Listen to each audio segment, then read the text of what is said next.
Ready? Okay. So over the past few years, high school graduation rates has risen.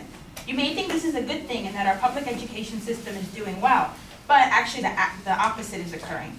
Schools have begun to rush students out the door without them being adequately prepared for what's next in life, and they are not making sure they are prepared for upper level education.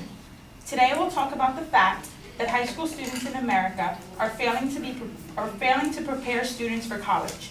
My main claims are that students have limited access to adequate preparation, declining test scores show that current policies are failing, and students are underprepared for basics, much less advanced work. So for my first secondary claim, students have limited access to adequate preparation.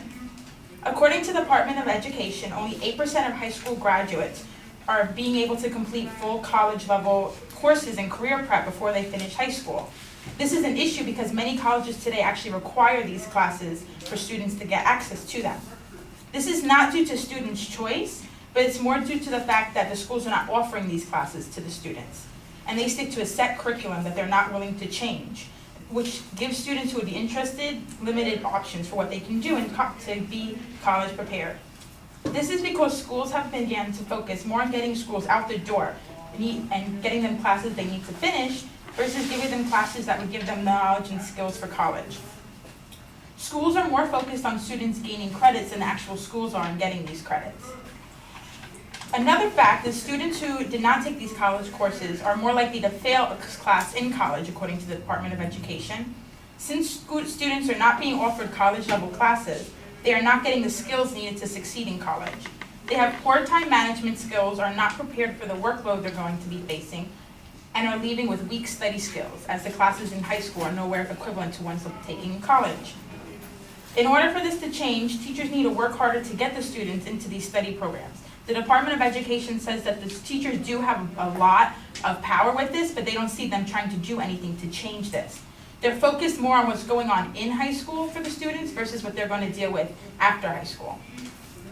My next claim is that declining test scores show that current policies are failing. Scores have dropped dramatically on standardized test scores, according to NPR. The tests are changed, though. They used to be used to measure how students are prepared for life after college, but now they're more being used as a research tool and showing what students have learned in high school. They're making sure that the students have learned what they need to in high school to actually get their diploma and receive the credits versus being prepared for college level coursework. The only test that students have that are required to take is the NAP test, which compares college readiness to what they have now. They're similar to the SAT and the ACT test that they take after. And according to these tests, only 40% of students score well on them and show that they're college ready. This is scary because 82% of students are graduating, which means that the schools are saying that 82% of their students are ready to go off to college, but the test scores aren't lining up with that. If students were more college prepared, these scores should be higher and the scores should match more. My last claim is that students are underprepared for basics, much less advanced work. Math and reading levels have become very bad. According to Lauren Camara, who's an education reporter for US News, only 1/3 of students are leaving with college level reading and math scores. Only 25% of these students were actually proficient in math and 37% in reading. The issue with this is the reason these scores are so dramatic is the gap between students that are doing poor versus students that are doing well is beginning to widen. This means that the schools are not offering to help the weak students more and get these levels higher, and instead are focusing all their time and energy on the students that are doing higher and having well performance. And this again is due to the fact that the high schools are more interested in making students be prepared for what they need to get out the door versus being college ready and having the knowledge and skills needed for college level work and higher education. So students having limited access to adequate preparation, declining test scores showing that current policies are failing, and students being underprepared for basics, much less advanced work, show just how much high schools in America are failing to prepare students for college. If high schools spent more time offering classes to students so they would leave prepared, then they would have the skills available to go into college right away instead of facing a lot of issues that they have of getting in, which is things like having to go and do supplementary courses at community colleges when they might have the grades ready, but they don't have the classes required. High schools need to stop making graduation the end goal instead of the starting point for future success in life for high school students. Thank you.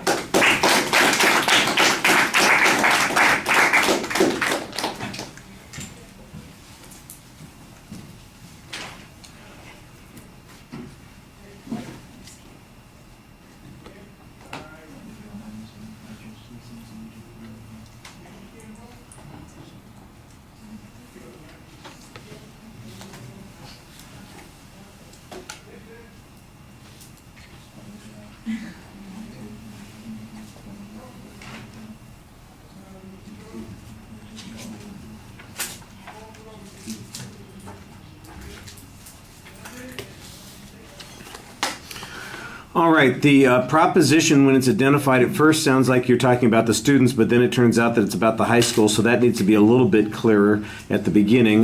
You do have a preview, so that's pretty solid, and you signpost those points as you get to them in the speech.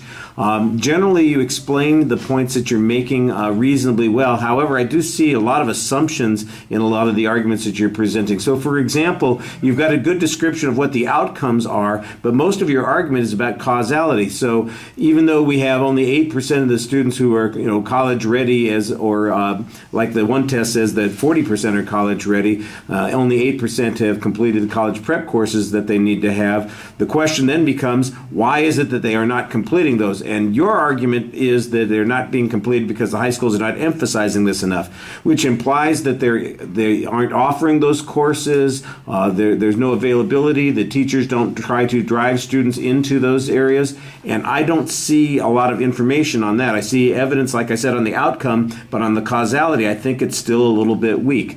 You did a good job citing some information, although the DOE seems to be quoted extensively at the beginning, and there were a couple places where it sounded like you were kind of paraphrasing what the DOE is, and when it gives what is the amounts to a quote that says it attributes it to the high school's failure, I think that you really need to have something very specific there, what that is based on. The DOE is a big organization. There are a lot of people there. Somebody's got to be accountable for that sort of information, and so if that's a direct quote from a study, then tell us the study, who authored it, and what it's based on, and I think that would make the argument a little bit stronger. I thought you had pretty good statistical information, like I said, on the college prep stuff, on the ready for college material, on the graduation rates. I think you did a very good job on those kinds of things, and so that information was very solid. You do a nice job speaking to the audience for the most part. Like I said, I think the main problem is a causality issue. You're willing to take the outcomes and assume causality a little bit more than seems appropriate. All right, thank you.